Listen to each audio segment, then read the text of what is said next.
नमस्कार दोस्तों, स्वागत है आपका चैनल में। आज हम बात करेंगे किचन में किसी ने सवाल पूछा कि सर अगर सिंक और गैस स्टोव एक ही स्लैब पर है तो क्या वो वास्तु के हिसाब से ठीक है। तो देखिए ऐसा है, गैस स्टोव होता है हमारा फायर एलिमेंट और जो सिंक होता है हमारा किचन के अंदर वो होता है वाटर एलिमेंट। तो अब अगर सिंक और गैस यानी कि फायर और वाटर दोनों आपस में एनिमी है, अगर एक ही स्लैब पे आ जाते हैं, नज़दीक आ जाते हैं, तो वो एक वास्तु दोष होता है। अब इसको ठीक कैसे करेंगे? देखिए, बिना तोड़े फोड़े वास्तु में छोटे छोटे रेमेडीज से हम काफ़ी सारे वास्तु के दोषों को ख़त्म कर सकते हैं। अब इस केस में क्या करेंगे? सपोज़ करिए एक लंबा आपका किचन का स्लैब है, जिस स्लैब पर गैस स्टोव भी रखा है आपने और आपका सिंक भी है।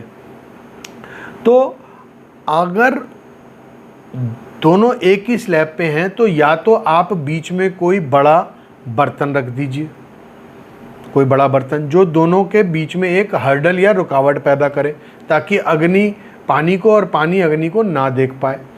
दूसरा, या फिर आप कोई लकड़ी का या पत्थर का कोई छोटा सा 1-1.5 फुट का कोई पार्टीशन वहाँ पर क्रिएट कर दें, कोई हर्डल क्रिएट कर दें जिससे उन दोनों के बीच में रुकावट पैदा हो जाए। या फिर कोई आप वहाँ पर प्लांट वहाँ पर प्लेस कर दें। तो अगर आप सिंक और अपने गैस स्टोव के बीच में कोई बड़ा प्लांट भी रख देंगे, उससे भी हर्डल क्रिएट हो जाएगा, उससे भी वास्तु दोष खत्म हो जाएगा। अब इसमें क्या चीज़ें देखने को मिलती हैं कि अगर वो 10-12 फिट की दूरी पर है, सपोज़ करिए 20-25 फिट गहरी किचन है या 20 फिट गहरी किचन है और सिंक और गैस स्टोव है तो एक ही स्लैब पर, लेकिन उनके बीच में कोई 10-12 फिट का गैप है या डिस्टेंस है, तो वो चल जाएगा, उसमें इतनी बड़ी प्रॉब्लम नहीं है।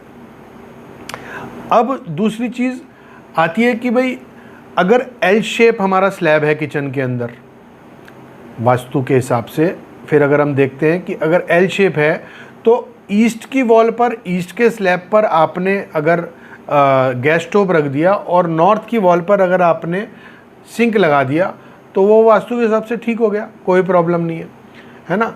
अब उसमें एक सवाल और आ गया कि किसी ने कहा सर वहाँ पर है तो अगर एल शेप है और हमारा वो भी ठीक है, सिंक भी अपनी जगह पर है और स्टोव भी अपनी जगह पर है, या सिंगल सीधा वाला स्लैब है उस पर अगर हमने सिंक और गैस स्टोव एक ही पे लगा रखा है, तो क्या हम उसके नीचे ब्लैक कलर का मार्बल या ग्रेनाइट लगा लें? तो देखिए ऐसा है, ब्लैक कलर का पत्थर जो होता है वो जेट ब्लैक बिल्कुल नहीं होना चाहिए। जेट ब्लैक पत्थर किचन में कभी भी यूज़ नहीं करना चाहिए। हाँ, कुछ पत्थर आते हैं जिनके अंदर इनबिल्ट क्रिस्टल्स होते हैं या कुछ ऐसे रेशेज होते हैं जो चमकदार होते हैं, जो क्रिस्टल्स होते हैं वो उसकी नेगेटिविटी को, ब्लैक पत्थर की नेगेटिविटी को काफ़ी हद तक कम कर देते हैं, तो वो आप यूज़ कर सकते हैं, कोई प्रॉब्लम नहीं है। लेकिन अगर आपका जो किचन का गैस स्टोव है वो हॉब वाला है, हॉब वाला इन द सेंस कि जो स्लैब के अंदर फिट हो जाता है, वो नीचे से खाली होता है, तो उस पर ब्लैक पत्थर का कोई इफ़ेक्ट नहीं होता। दूसरी चीज़, अब अगर आपका रखने वाला गैस स्टोव है किचन के अंदर और उसके नीचे जेट ब्लैक पत्थर आ रहा है, तो क्या करना चाहिए? उसके नीचे, सिर्फ गैस स्टोव के नीचे नीचे थोड़ी थोड़ी जगह और फालतू ले सकते हैं आप, उसके नीचे किसी और कलर का, ब्लैक ब्राउन को छोड़कर, डार्क कलर को छोड़कर किसी और कलर का पत्थर आप वहाँ पर लगा सकते हैं। तो आज हमने देखा कि भाई किचन में गैस स्टोव और सिंक के बीच में अगर आ रहा है, एक ही स्लैब पे आ रहे हैं, तो क्या करना चाहिए। और ब्लैक कलर का पत्थर अगर जेट ब्लैक नहीं है और उसमें कुछ क्रिस्टल्स हैं इनबिल्ट, तो वो भी उस पत्थर के नेगेटिविटी को दूर करने में सक्षम होते हैं कुछ हद तक। तो आप इन चीज़ों को फॉलो करिए किचन में, आपको बेनिफिट ज़रूर होगा। नमस्कार।